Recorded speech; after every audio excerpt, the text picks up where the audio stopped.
Amém. Glória a Deus. Bom dia, igreja. Bom dia. Graça e paz a todos. Que Deus nos abençoe no resto dessa liturgia. Farei agora a chamada confissão. Para isso, eu lerei um versículo que está lá em Tiago, capítulo 5, versículo 16, que diz assim: portanto, confessem os seus pecados uns aos outros e orem uns pelos outros, para que vocês sejam curados. Muito pode, por sua eficácia, a súplica do justo.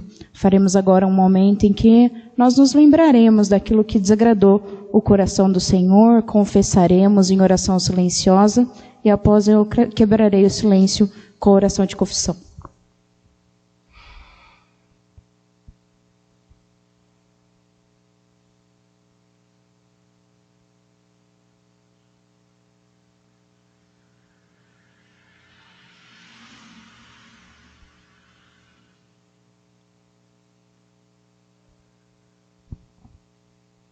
Senhor, este é o dia que o Senhor já fez. As suas misericórdias já se renovaram nessa manhã. Amém. E nós somos gratos por isso, Senhor. Pai, o Senhor sabe que nós somos falhos, somos seres humanos imperfeitos e a glória do Senhor nem sempre se manifesta de maneira apropriada nas nossas atitudes, no nosso falar, no nosso agir, mas o próprio Senhor em Tiago 5 diz que quando nós fazemos a confissão, nós somos curados, Pai. Amém. A sua igreja acaba de confessar os seus pecados ao Senhor de maneira silenciosa e agora eu os confesso de maneira audível. Senhor, nos cura, Pai. O Senhor Amém. É o único que pode curar as almas, que pode transformar, que pode nos livrar dos pecados que atormentam tanto a sua igreja, Senhor. Tudo aquilo que desagradar o seu coração, tira de nós, tira da nossa vida, Amém. Pai. E que o Senhor seja, em nome de Jesus, verdadeiramente o Rei das nossas vidas, das nossas atitudes e do nosso coração. Amém. É para isso que nós oramos, já agradecidos em nome de Jesus. Amém. Amém. Perdoados os nossos pecados, vamos cantar com a equipe de louvor. Fiquemos todos de pé.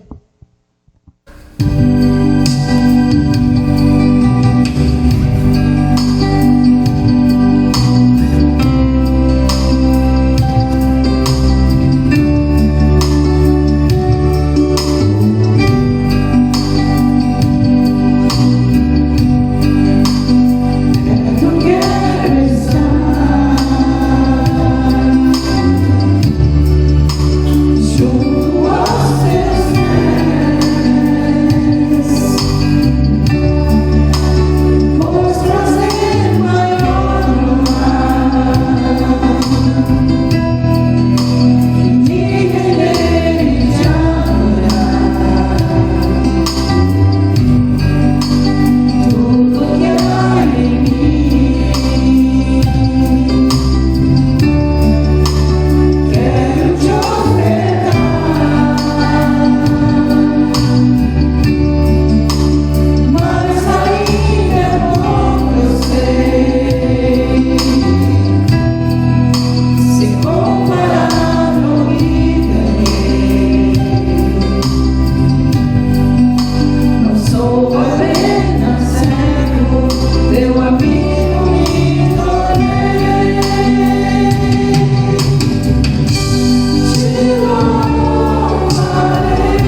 Efésios 5, a partir do versículo 25. Acharam aí? Vamos extrair aqui umas questões que Paulo coloca aos Efésios. Ele diz assim: maridos, que cada um de vocês ame a sua esposa, como também Cristo amou a igreja e se entregou por ela, para que a santificasse, tendo-a purificado por meio da lavagem de água pela palavra, para apresentar a si mesmo como igreja gloriosa, sem mancha, sem nem ruga, nem coisa semelhante, porém santa e sem defeito. Essa é a passagem que nós vamos refletir um pouquinho. Vamos orar ao Senhor? Pai querido, durante esse culto, Senhor, nós te adoramos e bendizemos o teu nome através dos louvores, e foi uma adoração que saiu dos nossos corações para ti, Senhor, onde já desde então podemos sentir a tua presença. Também tivemos a oportunidade, Senhor, de te servir, Senhor, contribuindo com dízimos e ofertas, e muitos fizeram isso nessas novas modalidades hoje de recursos tecnológicos, que é transferência bancária. Muito obrigado, ó Pai, porque tu tens nos sustentado, abençoado, provido, Senhor, nas nossas vidas pessoais e na igreja, Senhor, sustento. Muito obrigado, Senhor, por isso. E agora, Senhor, atentamos nossos ouvidos para a tua mensagem, para a tua palavra.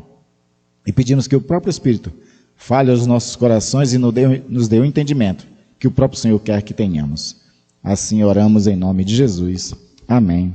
Amém.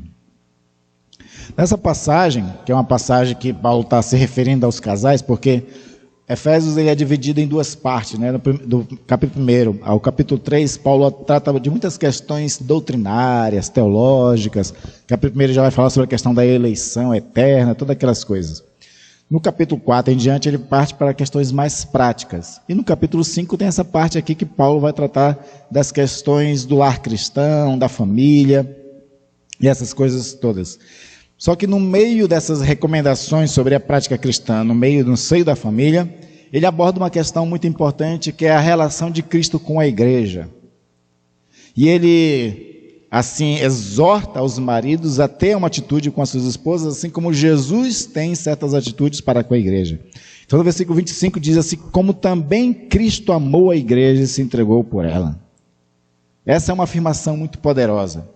Essa é uma afirmação constrangedora até para nós. O fato de que Jesus ama a sua igreja, se entrega por ela. Jesus se entregou por ela 2000 anos atrás, quando ele deu a sua própria vida para salvar pecadores, quando ele dá a sua própria vida para formar essa igreja, quando ele dá a sua própria vida para nascer do seu corpo esse novo povo de Deus que é a igreja. E ele continua amando essa igreja e ainda continua dando a sua vida por ela. Jesus, ele tem um alto sacrifício por essa igreja. Jesus, ele tem um amor altruísta sobre essa igreja. Jesus, ele cuida desta igreja. Jesus, ele santifica essa igreja para que essa igreja seja sem mancha, sem mácula, sem ruga, mas que essa igreja seja uma igreja gloriosa. E ele trabalha duramente por essas coisas. Jesus trabalha duramente, dia e noite, em prol da sua igreja, porque ele ama a sua igreja. Aí a pergunta que a gente deve se colocar sobre essa questão é se nós temos o mesmo valor que Jesus tem para com a sua igreja. Nós valorizamos a igreja como Jesus valoriza a sua igreja? Nós amamos do mesmo tipo de amor que Jesus ama a sua igreja? Ou a gente tem abandonado o amor à igreja, temos sido indiferentes a essa igreja, deixamos de cuidar dessa igreja? Essa é uma questão muito importante que nós devemos fazer. E é legal Paulo colocar essa questão no meio da recomendação dos maridos para com a esposa, porque os maridos têm todo um comportamento de dever para com as suas esposas. E assim a gente pode pegar na analogia de que todos nós temos um dever para com a igreja também. Então, a primeira coisa que nós vamos ver aqui é que Cristo ama a sua igreja de forma altruísta. E o amor altruísta é aquele amor sem interesse pessoal. É quando você se volta para o outro, para o interesse do outro. Jesus tem interesse pela igreja, mais do que por ele mesmo. A prova disso é que ele não negou o fato de morrer numa cruz. Ele podia ter largado aquilo tudo, ele podia ter desistido daquilo tudo. Ele podia não provar a morte. Ele podia não provar o pecado, inclusive, porque na cruz Jesus recebeu todos os nossos pecados. Aquele que Isaías chama de 3 vezes santo, se tornou pecador por nós, é isso que Paulo diz. E Jesus podia se livrar de tudo isso. Mas ele não negou nada disso. Ele agiu de forma altruísta, com interesse pela igreja, por amor à igreja. Um amor sacrificial, um amor que tem como a própria essência a vida dele, de Jesus. Assim também nós devemos pautar as nossas vidas por um amor. A mensagem do amor sempre foi a mensagem mais importante de Jesus. E esse amor dentro dos parâmetros que ele mesmo coloca, né? Porque hoje em dia a gente sabe que existem muitas formas de amor, né? Tem até uma música do Lulu Santo aí, né? Sobre todas as formas de amor. Mas existe um tipo de amor específico que o Senhor Jesus tem e Ele cobra que nós tenhamos também. Esse amor abnegado, esse amor sacrificial, esse amor que aceita prejuízo próprio em benefício do outro. Esse tipo de amor falta na nossa sociedade, eu acho, né? Alguém aceitar prejuízo pessoal em prol, por conta do amor ao outro, é uma coisa muito mais rara de se ver hoje em dia. Porque nós somos uma sociedade mais egocêntrica, nós somos uma sociedade narcisista, nós somos uma sociedade onde a gente quer prezar uma imagem, e ao prezar essa imagem, a gente não deixa que os outros arranhem essa imagem. E aí, se alguém tenta arranhar essa imagem, a gente confronta, a gente briga, a gente se torna bélico com essas pessoas. Então nós vivemos uma sociedade que vai na contramão da proposta do amor de Jesus, e Jesus tenta nos ensinar a viver baseado no amor dele. É interessante como Hollywood de vez em quando acerta nessas questões, né? De vez em quando surgem alguns filmes em que o amor vai ser assim, solução para alguns problemas. Jesus já tinha descoberto isso há muito tempo atrás, de que o amor é a solução para muitos problemas. E o amor é a solução para a vida da igreja. Uma igreja que está fraca, uma igreja que está espiritualmente morta, uma igreja que precisa de revitalização, uma igreja que precisa de um momento novo, ela precisa, antes de tudo, ser amada. Quando a gente ama a igreja, a gente faz tudo aquilo que é necessário para essa igreja permanecer viva. Quando a gente ama a igreja, a gente sacrifica algumas coisas em prol dela.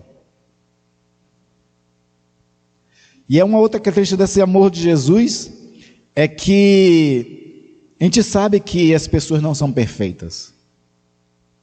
A igreja também não é perfeita. Assim como Paulo ordena que os maridos amem suas esposas, apesar de suas imperfeições, nós devemos também amar a igreja, apesar das suas imperfeições.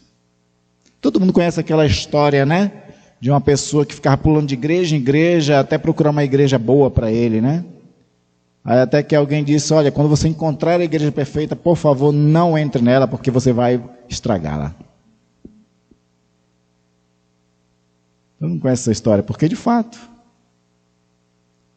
pessoas imperfeitas querendo perfeito é uma contradição. Não é? Pessoas imperfeitas têm que buscar no convívio, na comunhão, essa perfeição. Por quê? Porque uma das características que nós vamos ver nesse texto aqui é que o Senhor Jesus, por amar a sua igreja, Ele santifica a igreja. Ele é que santifica a igreja. Não adianta a gente querer mudar a igreja, não adianta a gente querer consertar a igreja, não adianta a gente querer fazer um monte de coisa pela igreja, como os falsos moralistas, como fariseus, que muitas vezes somos? Porque quem faz isso é Jesus, no padrão dele, na forma como ele faz isso. Quando a gente tenta consertar a igreja, a gente quebra a igreja. Todo mundo, e aí vem essa questão, né, da divisão da igreja, né? Todo mundo que funda uma outra igreja é porque lá onde estava queria consertar ela, né? Essa igreja está errada. Ah, isso aqui está errado. Ah, esse pastor é assim. E aí tentava mudar, não dava certo, rachava a igreja, levava um monte de gente para outra igreja. Não, agora a nossa é a perfeita. Não é? Querer consertar a igreja quebra a igreja. Porque só quem tem poder de consertar a igreja do jeito dele, sem ferir, é Jesus Cristo. Só Jesus tem essa capacidade. Porque Jesus, ele santifica a igreja na unidade da igreja, não na divisão. É os homens que tentam consertar as coisas dividindo, né? Mas Jesus, ele faz isso na unidade. E aí eu gosto do Paul Tripp, né, que é um conselheiro cristão, que escreveu vários livros, né, um psicólogo cristão.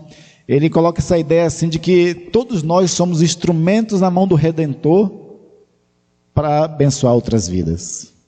Somos instrumentos imperfeitos na mão daquele que é perfeito. É o Senhor quem tem a capacidade de nos usar para se cumprir aquilo que Provérbios, de forma sábia, diz: ferro afiando ferro. Eu gosto dessa analogia de Provérbios porque ferro é um material duro, né? Como nós também somos muito duros de coração muitas vezes. Ferro é um material duro, áspero, material que pode ser usado para ferir. Mas quando um ferro vai entrando em choque com o outro, vão se afiando uns aos outros, né? Não sei quantas vezes você já foi em açougue para comprar uma carne, e aí de repente o açougueiro ele pega a faca e pega um outro ferro lá e começa a molar ali na sua frente. É ferro afiando ferro. É assim que Deus faz para nos aperfeiçoar. Deus nos aperfeiçoa nas relações uns com os outros. Por isso que nós temos que aceitar, às vezes, o que um outro irmão está fazendo e agindo conosco, porque de repente aquilo é um toque para que a gente entenda o que a gente precisa mudar. Uma vez aconteceu de ter uma senhora com uma filha e uma criança aí na frente. Eles estavam só me esperando chegar, não são membros da igreja, não são pessoas conhecidas. E aí quando eu entrei, ela disse: você que é o pastor da igreja? Eu disse: sou. Isso é porque minha filha está passando maior dificuldade no casamento dela, e aí eu aconselhei ela a consultar com um pastor e pedir uma oração de um pastor. E aí, como aqui, a gente passou aqui, viu essa igreja, a gente parou aqui. Aí eu entrei com elas aqui no gabinete, ela começou a falar dos problemas que ela estava tendo, e o problema que ela estava tendo com o marido era por causa dos sogros, né? Os sogros estavam criando uma situação complicada, e aí ela perguntou: o que eu faço? Eu disse: olha, eu falei assim: você não tem poder nenhum para mudar os seus sogros, que segundo o que você falou é a causa de todos esses problemas. Você só pode mudar a si mesmo em relação a eles. Como é que você olha a eles e como é que você reage a essas situações é algo que você pode fazer em si mesmo, porque os outros você não tem capacidade de mudar. Ela não gostou muito disso. Mas às vezes na nossas vidas acontece justamente coisas desse tipo. De outros parecerem ser pedra de tropeço, os outros parecerem ser gente que nos atrapalha, para que a gente desperte em nós mesmos como é que eu posso melhorar nessa situação. Como é que eu posso trabalhar o meu caráter, a minha visão de mundo, a minha visão e meu relacionamento com as pessoas? Como é que eu posso trabalhar o meu amor para com as pessoas difíceis? Não é? Eu sempre cito o segundo filme do Todo-Poderoso, né? Porque no segundo filme do Todo-Poderoso, Deus queria que lá o deputado se tornasse uma espécie de Noé, né?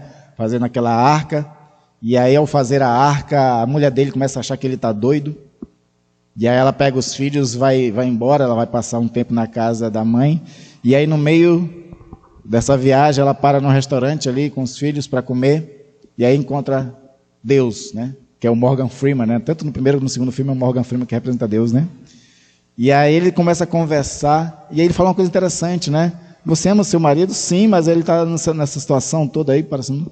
Aí diz assim, mas como é que você pode dizer que ama ele se no momento mais difícil você abandona? Você só pode exercitar seu amor nos momentos difíceis, nas situações conflituosas. Não é?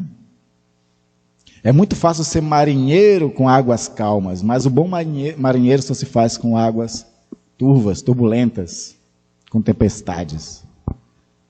E Deus quer que a gente aperfeiçoe o nosso amor. E Ele quer que Ele aperfeiçoe o nosso amor para com a igreja também. Esse lugar de pessoas imperfeitas, da qual nós fazemos parte dessa imperfeição. Só que devemos lembrar todos que nós estamos na mão daquele que é o perfeito.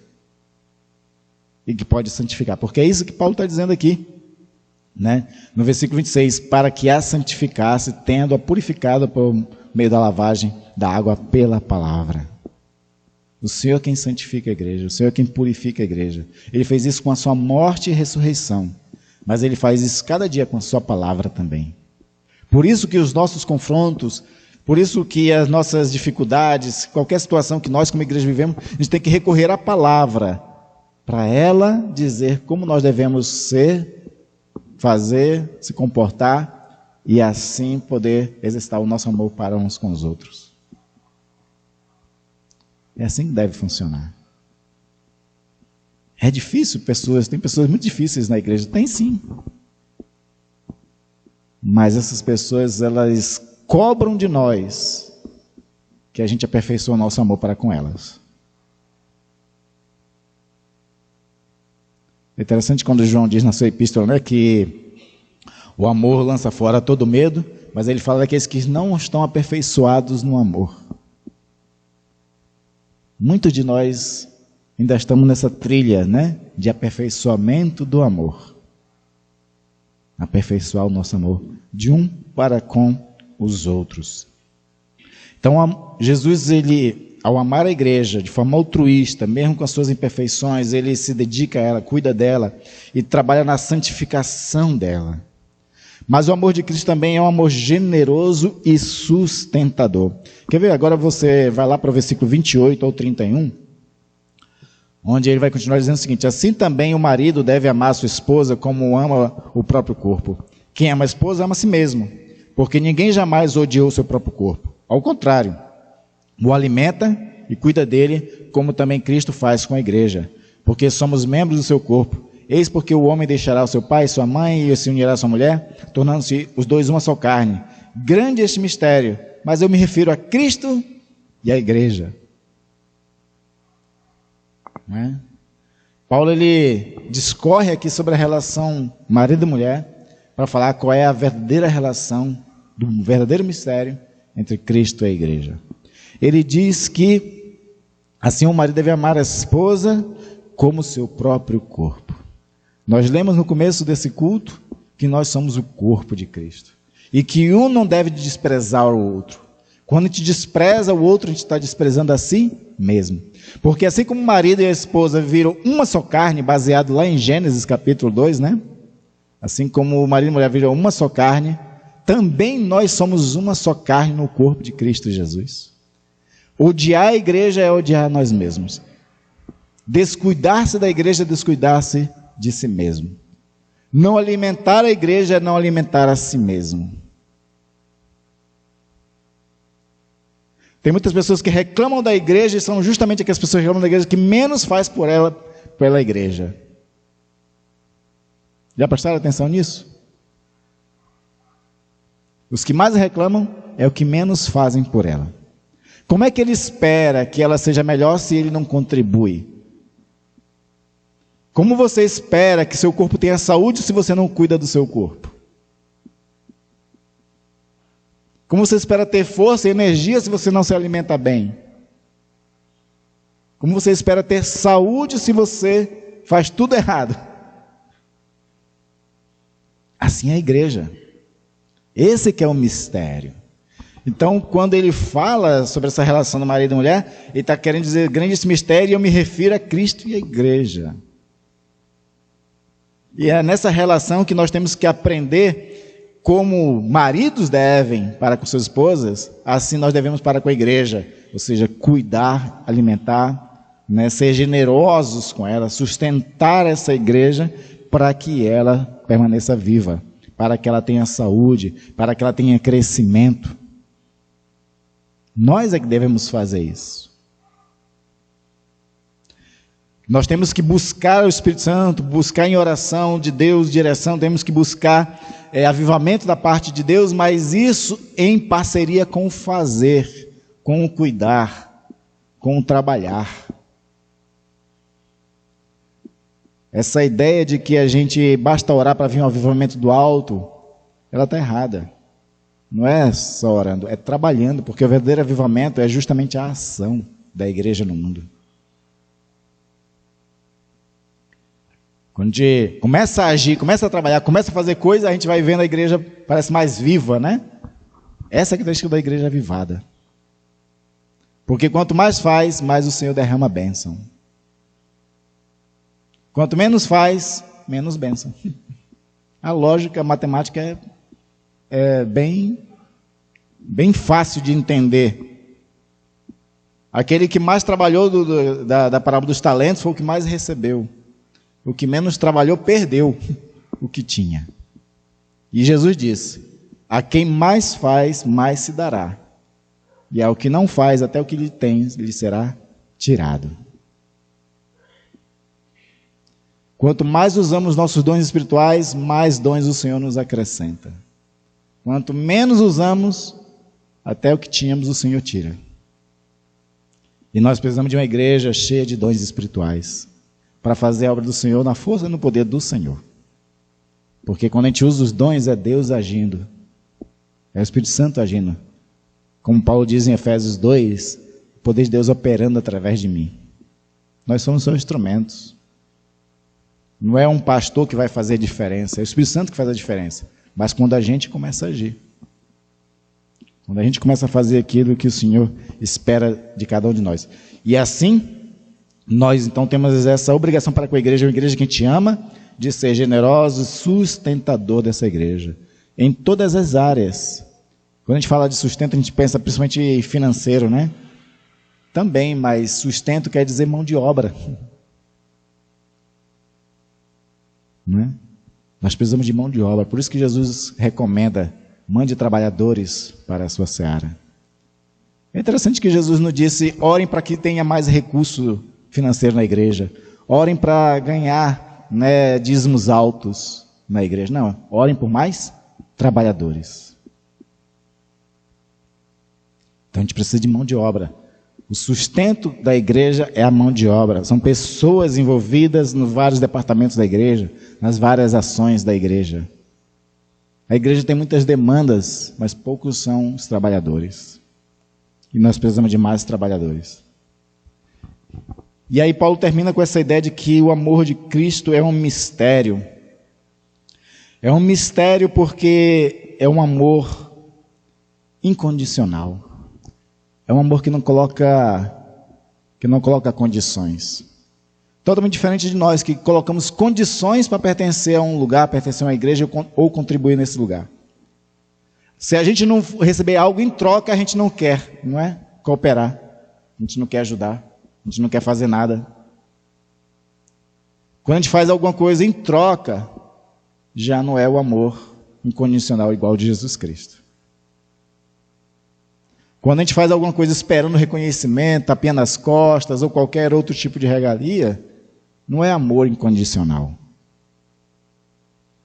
Então, por isso que esse amor é um mistério, porque vai na contramão de nós seres humanos, cheio de interesses.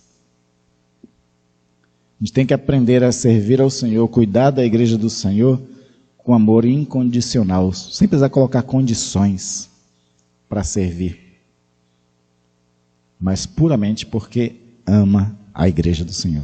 Então, durante esses 120 anos, muitos homens e mulheres amaram a igreja do Senhor de forma incondicional. serviram, deram a vida por essa igreja. Por isso que ela ainda existe. Ela não é a maior das igrejas no Brasil, mas ela está aí, está de pé, por causa de homens e mulheres que amaram ela. E que nós continuemos amando a igreja e fazendo localmente tudo o que pudermos para a sua sobrevivência e para o seu crescimento. Amém? Vamos orar por esta igreja. Pai querido e amado, muito obrigado, Senhor, pela Igreja Presbiteriana Independente do Brasil. Eu sei que o Senhor não olha para placas de igreja, e isso não interessa ao Senhor. O que o Senhor vê é o seu povo redimido, lavado pelo sangue de Jesus Cristo, um povo amado por Jesus Cristo, um povo santificado por Jesus Cristo, um povo sustentado por Jesus Cristo. E o Senhor espera que esse povo, a qual nós, reunidos numa unidade denominacional, também, Senhor, queremos amar como Jesus amou. Que o Espírito Santo constranja nossos corações a amar a igreja como Jesus amou a igreja, como Jesus nos ama, de forma incondicional, não olhando para os nossos pecados, não olhando para os nossos defeitos, pelas nossas falhas, pelas nossas omissões. Obrigado, Senhor, porque nos ama, e que nós aprendamos a pautar a nossa vida nesse mesmo padrão de amor para com a igreja, Senhor, e assim dedicar-se a ela também. Abençoa poderosamente esta igreja, Pai, para a honra e glória do Teu nome. Levanta trabalhadores, concede dons espirituais, dá força àquele que quer, Senhor, te servir, e assim eles tenham condições para isso, Pai. Dá estratégia, dá sabedoria, faz de cada um de nós um instrumento, um canal para abençoar as vidas, Senhor. É em nome de Jesus que nós oramos e te louvamos por isso, Pai.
Que o Senhor os abençoe e vos guarde, que sobre ti o Senhor levante o rosto, conceda paz, conceda graça. E você, por intermédio da fé, se aproveite, se aproprie da graça do nosso Senhor Jesus Cristo, do amor cuidador do Pai e da força e consolação que o Espírito Santo dá até a vinda de Cristo Jesus nosso Senhor. Amém. Amém.